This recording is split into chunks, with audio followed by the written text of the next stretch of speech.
What's up, y'all? This is Jen Sugarmeyer, your host of Mindset in the Morning, and welcome to Friday. I am excited, and I actually woke up at 2:30 in the morning, and I'm like almost 3.5 hours into my day. Yes, it is 6 a.m.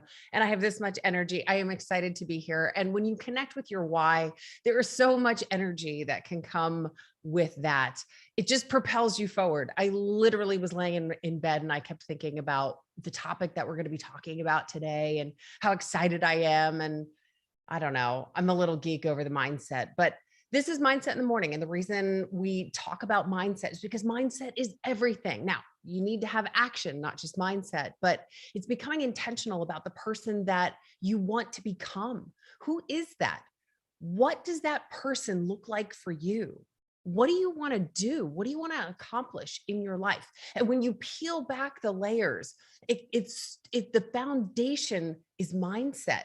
It's how we look at everything, and just small millimeter shifts can be the game changer in your life that will take you from being a failure to being a winner, or from thinking that you lost something to realizing that you gained something, from being in fear to being empowered. It's just little mindset shifts, and you own all of it. And just like we get our fuel in the morning from eating breakfast, maybe coffee, maybe you work out, whatever that is, we also need to add in the mind. We talk about the holy trinity of mind, body, soul. And we say that so often, just like mind, body, soul, mind, body, soul. Those are the three things that we need. But what are you really doing for your mind? And a lot of people ask me, or just questions about the coaching community in general, what is a coach? And just like you would go to the gym and you would have a fitness trainer when you're getting in shape, you would need a fitness trainer in order to do that.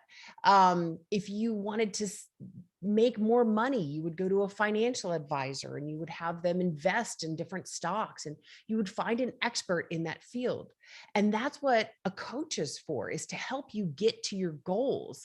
I am personally a mindset coach. There are different types of coaches that are out there, but the mind is so incredibly powerful. And when I learned that the 6 inches in between your ears had the answers to everything, it was like I tapped into a wishing well, literally, like there was this unlimited potential. And so this week we've been talking about some of the things that hold us back, the things that we're afraid of that hold us back in life. And we talked about the fear of change and loneliness, the fear of rejection. And today we're talking about the fear of making the wrong decision.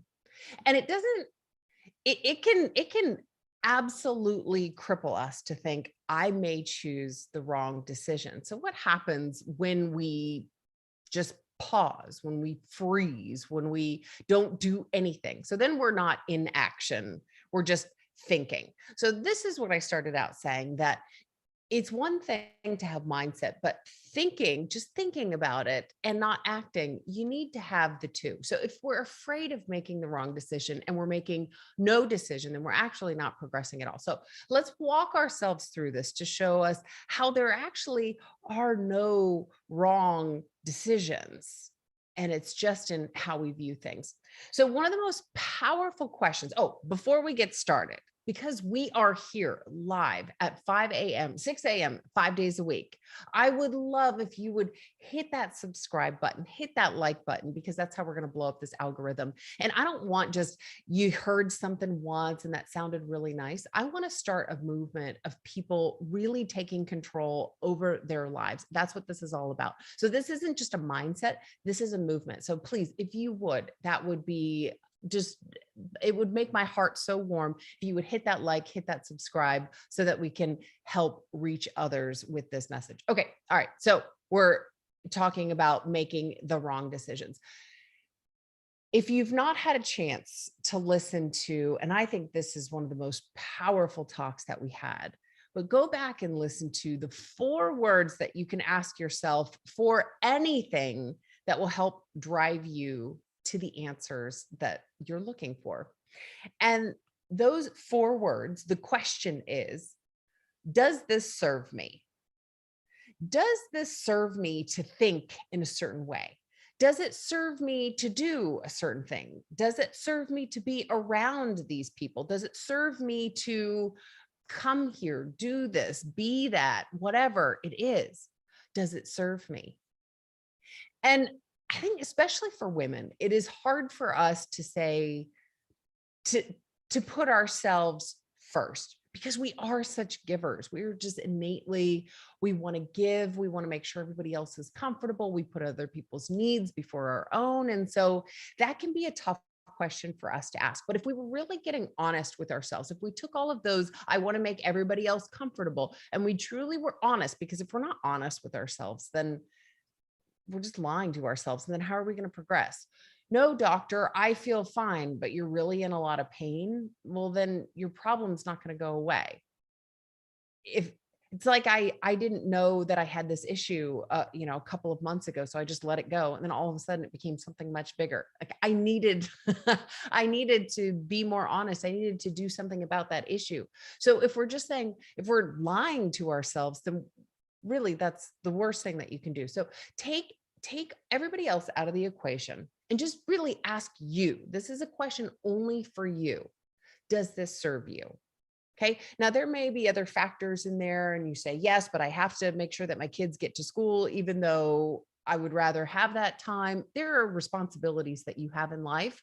And I'm not saying let's not live up to your responsibilities. I'm just asking you to get honest with yourself and ask yourself, does it serve you? Does it serve you to do nothing? Let's say you are thinking about, should I do this or should I do this? Should I order this or should I order that? Should I go here or should I go there? And you just, which decision do I make? And you're so afraid of making the wrong decision that you're just paralyzed. So does it serve you to not make a decision? I'm just not going to do anything. I don't know which one, so I'm just not going to do anything. Well, I don't know. What can happen if you just do nothing? One of the things that we talk about very often here on the show, and it is one of my favorite topics to talk about, is this idea of failure. And we're so afraid of, so failure or being wrong, synonymous in many respects. But what if there were no wrong decisions? What if you decided that that way of thinking served you better than saying, what if I make the wrong decision? And you said, you know what? It serves me better to think, what if I made the right decision? What if you made the decision that instead of thinking, what if I make the wrong decision, you say, what if I made the right decision? Or what if there are no wrong decisions? What if that was how you phrased things versus what if I make the wrong decision? Because is that way of thinking serving you? So is you not going into action, is that serving you? And is the way that you think about that serving you? You see how when you apply those 4 words to anything, any way that you think about it, you can drive at an answer. So by you being not doing anything, are you progressing forward in your life? Are you making the progress that you want to make? What if that was the job that was going to be your dream job, but because you were so afraid, you never went after it, so you never got it and you missed that opportunity? So for you not being in action, did it serve you?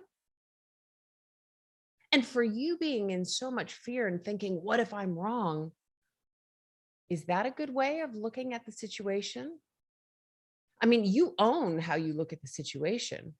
You may say, what if I'm wrong? And I look at it and say, what if you're right? Which one feels better? Which one lands better with you?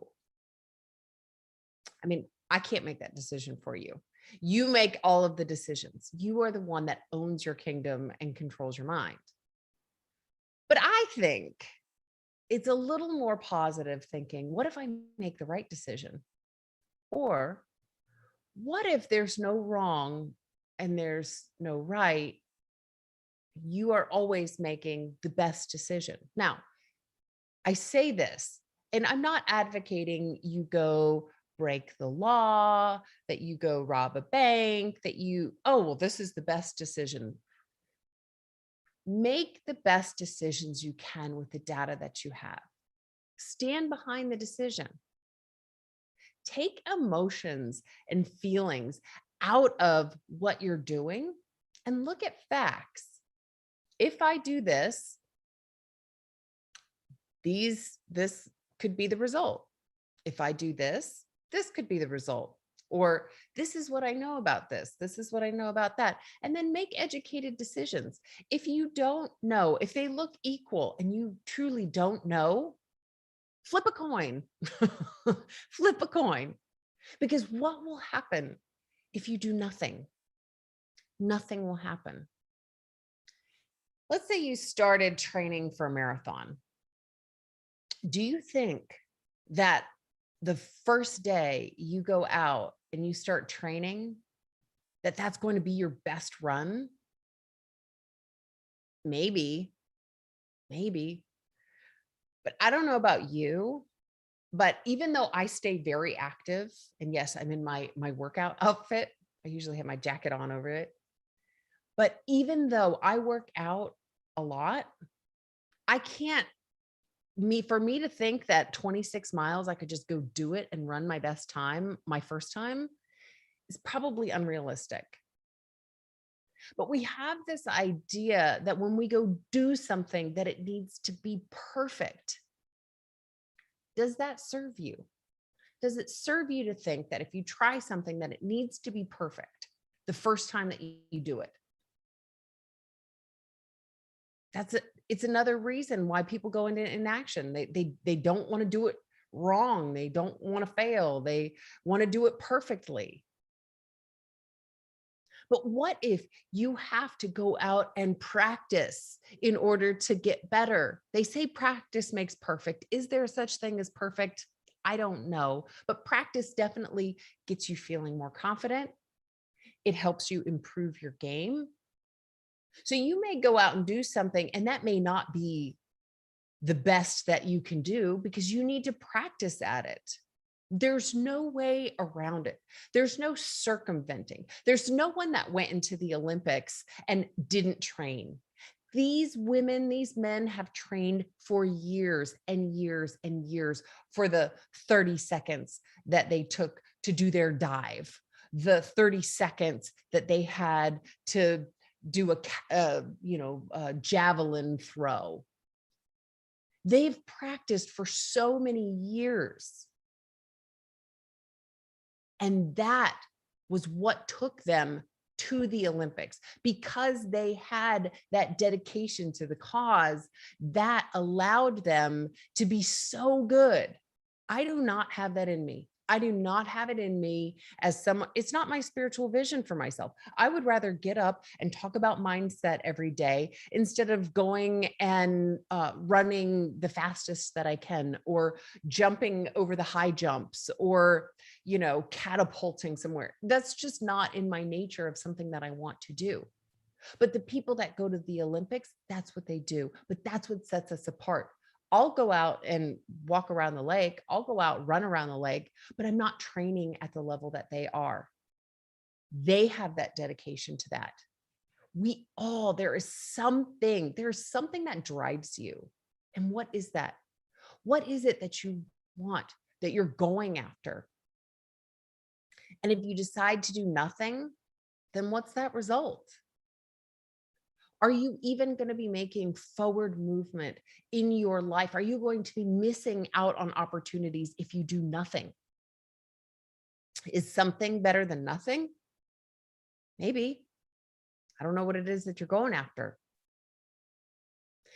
But what scares me, and I say this all the time, what scares me more than anything is getting to the point where I'm 80 years old and I wonder what coulda, shoulda, woulda. I don't want to do that. And I don't want that for you. It can be scary to step out and try new things.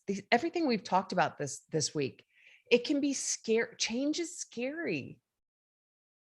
Thinking about being lonely, that can be scary. That can keep us from doing things because we don't want to be alone. We don't want to be rejected. We want to be accepted. So we don't do anything because we're afraid. We're afraid of making the wrong choice, so we make no choice. But because you've decided to make no choice, that is a choice. And there is a ripple effect because you chose nothing. There are, let's say you don't know if you should choose A or B. Do I choose A, B? I don't know because one of them is going to be wrong. So I'm going to choose nothing. Guess what? That was option C. And there is a ripple effect with all of the decisions that you make. You can go here, you can go here, or you can stay here. And if you stay here, what's the result? Inaction, that is a decision. The only way to get better, the only way to improve is to go through. So you may look in hindsight and say, I chose this, maybe I should have chose that. But you know, when I got married, I thought, this is what I want. This is it. This is the forever. And it didn't work out. And there's nothing I can do about it now. But I can learn, I can grow, and I can take that into my next decision. So yes, it would be great if we made all of the perfect decisions and right decisions and we were just the best all of the time. Maybe, I don't know. But how do you progress? How do you know that there isn't something better? Are we always going to be chasing the better if we're like, this is it, this is my thing? Oh, wait, look over there, look over there. Are we ever going to be content? What if we make a decision and we become happy with that decision and we do the best we can with what we have? And then as we look at the data, we say, okay, is this where we need to be? Do we need to pivot? Do we need to change? And if we pivot, we don't get emotional about the decision that we make. We look at what we learned from it. We see how we can grow. And then we make another decision. Does this serve you? Does it serve you to think the way that you are thinking, to do the things that you're doing, to be the way you're being, to act, to be, to do, to feel, to all those things? Ask yourself, does it serve you? Are you putting yourself into a state of suffering when you should be celebrating making decisions, celebrating forward progress, celebrating the lessons, celebrating your wins and your failures? We don't fail. They're just lessons. Should we be celebrating all this? Because you are doing something. You are improving your life if you choose to see it that way. Does it serve you? And that's the most powerful question you should be asking yourself. So we are at our 20 minutes. That is it for today. If you've not yet liked or subscribed, please, I would love if you would. And we are here every day live Monday through Friday from 6 a.m. till about 6:20. So you're welcome to join us live. But this is YouTube, so you're welcome to join anytime that you would like. And if you have any topics that you'd like to discuss, go to higherinheels.com and you can submit a question or a topic there. I'd love to hear from you. So I am Jen Sugarmeyer, and I am going to do some self-care this weekend because that is what weekends are good for. Work hard during the week and also make sure that you take care of yourself during the week and on the weekend all the time, because this is all about you. Get honest with yourself. Be the person that you want to become. It is here. You own all of it. Ask yourself, does this serve me? Whoever you want to be today, put it in your mind, think about it, become that person. You can be anything that you want to be. It's all right here. I will